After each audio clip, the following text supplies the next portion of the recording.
Craig and Mike back. We'd like to welcome Tim, our director and photographer, back. He had a serious bout with kidney stones, or somebody told me he was stoned. So I think we tried to lighten it up and said it was a kidney.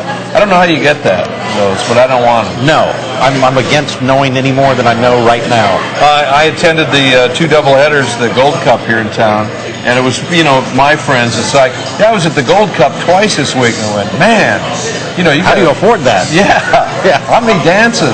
And no, we're talking about the Copa Oro, and Turned a little ugly, that Mexico-Costa Rica game, huh?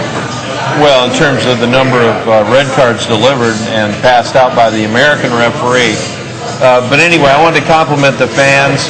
John Murphy, photographer, and I were down there, and over 138,000 attending the two doubleheaders. It was far and away the most well attended. But on the other hand, Oliver Luck told me that Lone Star Productions that promotes it, they just hung a sign out that said Mexico here tonight.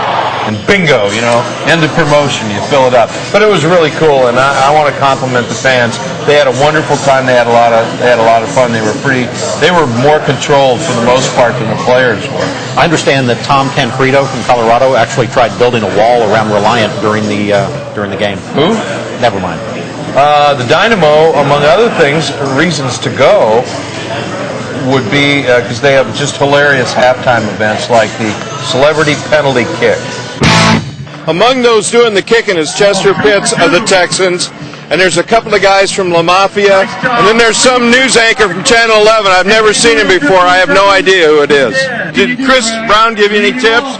I asked him for a couple, but he said he didn't want to share any of his trade secrets. It's like a magician. He could tell me, but he'd have to kill me. Well, I think what happened on your last shot, I think one of those big linemen got a hand up. I think that's what happened, too. It's just like when they throw a pass, the defense line put their hands up and bat the ball. Yeah. Mr. Yellow guy in the middle kept me from winning my silver ball. The guy from Channel 11 did a nice job, but I think he was waiting for the teleprompter to come up.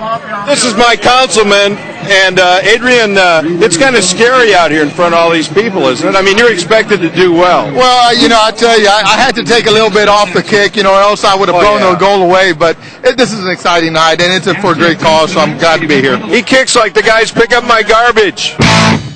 Informative and often controversial. That's